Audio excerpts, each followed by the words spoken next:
నమస్తే శ్రీధర్ గారు. నమస్తే అండి. ఇంతకుముందు ఎపిసోడ్‌లో పవన్ కళ్యాణ్ గారి గురించి మాట్లాడుకున్నాము. సో, ఇప్పుడు పెద్దాయన గురించి మాట్లాడదాము. ఎన్ని అవమానాలు. ఆహ్, 3 సార్లు సీఎం అయ్యి ఉన్నారు అప్పటికే. మరి ఎంత రాజకీయ అనుభవం ఉంది. 40 సంవత్సరాల పైగా రాజకీయ అనుభవం ఉన్న ఒక వ్యక్తి. ఒక చాలా గొప్ప వ్యక్తి అల్లుడుగా ఉన్నప్పటికీ కూడా ఎన్నో విమర్శలు మొదటి నుంచి కూడా. దాంతో పాటు ఆయన విమర్శలు ఎదుర్కొనటం మాత్రమే కాకుండా ఆయన భార్యను కూడా ఘోరంగా అవమానించారు అని చెప్పి ఎప్పుడూ లేని విధంగా ఆయన కంటతడి పెట్టుకోవడం జరిగింది. And at the same time 70 years తర్వాత ఆయన్ని జైలుకి పంపించారు. ఎవరైనా ఎక్స్‌పెక్ట్ చేశారా చంద్రబాబు గారు జైలుకి వెళ్తారు అని చెప్పేసేసి? అండ్ దాంతో పాటు రకరకాల అవమానాలు ఇలా చేశారు, అలా చేశారు, ఈ స్కామ్ చేశారు, ఆ స్కామ్ చేశారు అని చెప్పేసేసి. ఐటీ ఎంత డెవలప్ చేశారు, ఎన్నో మంచి మంచి పనులు చేసినప్పటికీ కూడా రాజకీయ చాణక్యుడు అని చెప్పేసి ఒక పేరుంది ఆయనకి.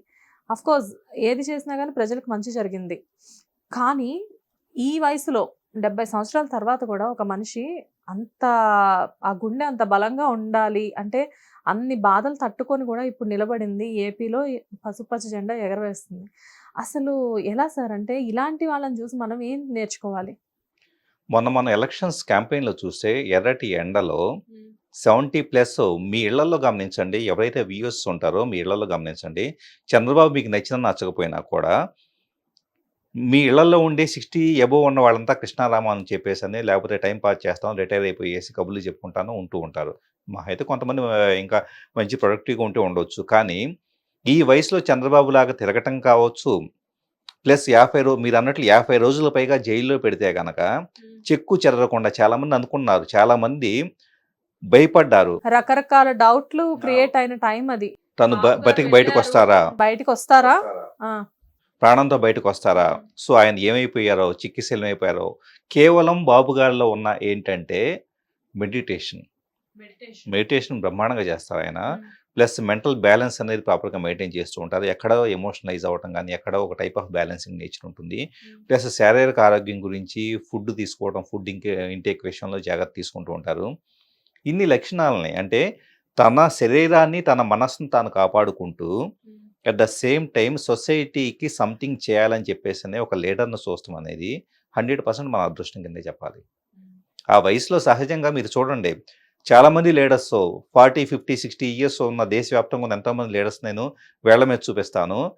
కనీసం గెలిచిన తర్వాత ఒక ప్రాపరు డిసిప్లిన్ కూడా లేకుండా బతికేసేసే టైప్ ఆఫ్ లీడర్స్ ఎంతోమంది ఉన్నారు. అసెంబ్లీకి వచ్చేసి నిద్రపోయేవాళ్ళు లేదా పబ్జీలు ఆడుకొని కూర్చుంటూ ఉండేవాళ్ళని కూడా మనం చూస్తున్నాం. ఫ్రూట్స్ తినేవాళ్ళు ఇలాంటి వాళ్ళని. సో, అలాంటి వీటిల్లో వైజాగ్ తుఫాను వచ్చినప్పుడు మీరు చూడండి. వితిన్ 1 వీక్ లోపల మొత్తం రీస్టోర్ అయిపోయింది. అంత పెద్ద తుఫాను రీస్టోర్ అయిపోయిందంటే గనక, ఎలక్ట్రిసిటీ అన్ని డిస్ట్రాయ్ అయిపోతే గనక ఇదైందంటే గనక అది ఓన్లీ బికాస్ ఆఫ్ చంద్రబాబు వల్లనే అయింది. 100%. రీసెంట్‌గా నేను వైజాగ్ విజిట్ చేయడం జరిగింది. అంటే ఆ తుఫాన్‌కి ముందు ఎలా ఉందో నాకు తెలీదు గానీ, ఇప్పుడు వైజాగ్ సిటీని చూస్తుంటే ఆహా! ఎంత అందంగా ఉంది. హైదరాబాద్ కంటే కూడా వైజాగ్ చాలా అందంగా ఉంది. అండ్ ఆ టైంలో ఆయన్ని చూసే కదా సార్ తెలుగు ఫిల్మ్ ఇండస్ట్రీతో పాటు వేరే ఫిల్మ్ ఇండస్ట్రీస్ గూడా అటు తమిళ్ కానివ్వండి, మలయాళం కానివ్వండి ఎన్నో ఫిల్మ్ ఇండస్ట్రీస్ హెల్ప్ చేశాయి ఆ టైంలో. మేము సైతం అంటూ. అది. చాలామంది తక్కువ చేసి చంద్రబాబుని తక్కువ చేసి అతనేం చేశాడు, లేకపోతే గనక ఐటీ అతను లేకపోయినా డెవలప్ అయ్యేది కదా అని చెప్పేసి ఏదేదో మాట్లాడుకుంటున్నాం గానీ, ఇప్పుడు పుట్టి నెలకి రూ. 1,00,000, 1,50,000, 2,00,000 ప్యాకేజీలు తీసుకుంటే హ్యాపీగా ఎలా అయినా మాట్లాడొచ్చు. కానీ అరౌండ్ 95, 2000 ఇయర్స్‌లో ఉన్న వాళ్ళని అడగండి నిజంగా చంద్రబాబు ఏం చేశాడో క్లారిటీగా తెలుస్తుంది. మరి చంద్రబాబు ఏం చేయకపోతే గనక మొన్న రీసెంట్‌గా అరెస్ట్ చేసినప్పుడు గచ్చిబౌలిలో అంత పెద్ద ఈవెంట్ జరిగితే గనక పీపుల్ అంతా ప్రభుత్వం నిర్బంధం విధిస్తూ ఉన్నా కూడా, ప్రభుత్వం ఎక్కడక్కడ అరెస్టులు చేస్తూ లేకపోతే గనక ఏదైనా షో చేస్తే గనక పోలీసుల్ని పెట్టేసి ఇబ్బంది పెడుతున్నా కూడా, పీపుల్ వాళ్ళకి వాళ్ళు స్వచ్ఛందంగా రకరకాల టైమింగ్స్‌లో గచ్చిబౌలి చేరుకొని అంత పెద్ద ఈవెంట్ అనేది జరిగిందంటే గనక మొత్తం దేశం మొత్తం కూడా పీపుల్ భయపడ్డారు. తెలంగాణ ఎలక్షన్స్‌లో కేసీఆర్ ఓడిపోవటానికి అదొకటి పెద్ద ఇంపాక్ట్ అయింది. సో, అంటే మరి చంద్రబాబుని తక్కువ చేస్తే గనక ఎవరు తక్కువ అవుతున్నారు? ఎందుకు తక్కువ చేయాలి? ఎవరైనా కూడా చేస్తే మీ మంచి పనులు మీరు చేయండి. ఒక వ్యక్తిని తగ్గించడం ద్వారా మన మీద గొప్పాళ్ళం అయిపోతాం అని చెప్పేసి నైజం అనేది లీడర్స్‌లో ఆ మాత్రం పరిపక్వత లేదా? ఇప్పుడు చేసిన వ్యక్తిని అప్రిషియేట్ చేయండి. మీరు ఇంకాస్త చేయండి. సో, మీరు తమిళనాడులో చూడండి స్టాలిన్‌ను మిగతా వాళ్ళని గౌరవించడం చేస్తారు. సో, అది నిజమైన రాజకీయం. మిగతా వాళ్ళని గౌరవిస్తే గనక, వేరే పార్టీ వాళ్ళని గౌరవిస్తే గనక ఆటోమేటిక్‌గా అక్కడి నుంచి పీపుల్ వచ్చేటప్పటికి ఓకే. నిజమైన నాయకుడు ఎలా ఉండాలని నేర్చుకుంటారు. అలా కాకుండా చంద్రబాబు లాంటి వాళ్ళని వీళ్ళందరూ విమర్శించుకుంటా పోతే రేపు మీరు గుండెల్లో పెట్టుకోవడానికి ఒక లీడర్ కూడా ఉండరు.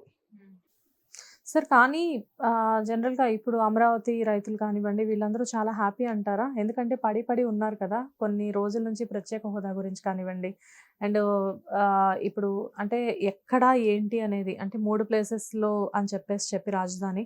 చాలా రకాలుగా పీపుల్ స్ట్రగుల్ అయ్యి ఉన్నారు. సో, ఇప్పుడు వీళ్ళ వర్షన్ ఎలా ఉంటుందంటారు? ఇది కొలిక్కి తీసుకురావడం చాలా కాంప్లికేటెడ్ అండి. వస్తుంది ఖచ్చితంగా చంద్రబాబు చేస్తారు. కానీ it takes time. Oh! One by one ఇష్యూస్‌ని సాల్వ్ చేసుకుంటూ రావాలి. అట్ ద సేమ్ టైమ్ చెప్పాలంటే గనక 100% ఒక అదృష్టం ఏంటంటే గనక ఒక దక్షత కలిగిన లీడర్ చేతిలోకి ఈరోజు వాళ్ళ పవర్ వెళ్ళింది. సో, 100% తను దీనంతా ఒక పద్ధతి ప్రకారం మళ్ళా తీసుకొచ్చే స్కోప్ అనేది ఉంది. బట్ ఏదైనా ఇమ్మీడియేట్‌గా నైట్‌కి నైట్ జరిగే విషయాలైతే కాదు. జరిగే విషయాలు కాదు. జస్ట్ పీపుల్ గమనించుకుంటా వెళ్ళి ఇక్కడ ఈరోజు ఆంధ్రప్రదేశ్ ప్రజలకి దొరికిన అతి పెద్ద అదృష్టం ఏంటంటే స్వేచ్ఛ. సో, దాన్ని ఎంజాయ్ చేస్తున్నారు. రియల్‌గా చెప్పాలంటే మేము ఏపీలో ఉన్న ఏపీకి సంబంధించి వాళ్ళం కాదు అని చెప్పేసానంటే ఎప్పుడైనా మనం ఏం చేస్తాం మన ప్రాంతాన్ని ఓన్ చేసుకుంటాం.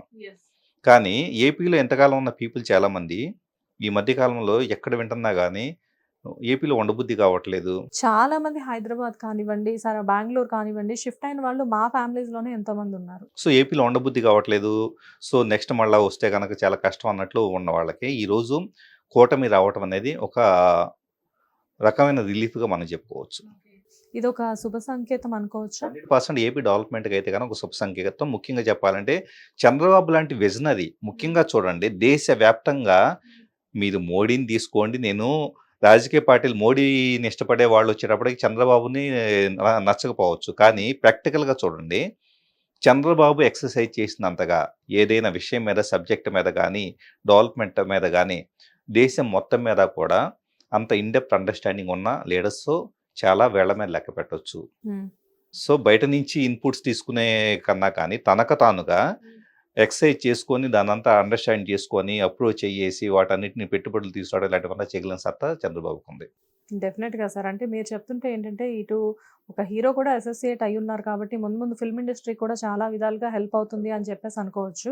ఎందుకంటే ఒక టైంలో సినిమా టికెట్స్ వివాదం కానివ్వండి, లేకపోతే మూవీస్ బ్యాన్ చేసే విషయంలో కానివ్వండి, ఏపీలో కొంత సమస్య అనేది ఎదుర్కొన్నారు. సో, ఇప్పుడు మాత్రం అలాంటివి ఏమీ కూడా ఈ 5 ఏళ్లలో ఎవరు ఫేస్ చేయరు అని మాత్రం మంచి సంకల్పంతో ఉన్నారు అందరూ. అండ్ దాని గురించి మీరు చాలా క్లియర్‌గా ఎక్స్‌ప్లెయిన్ చేశారు. Thank you so much sir. Welcome అండి.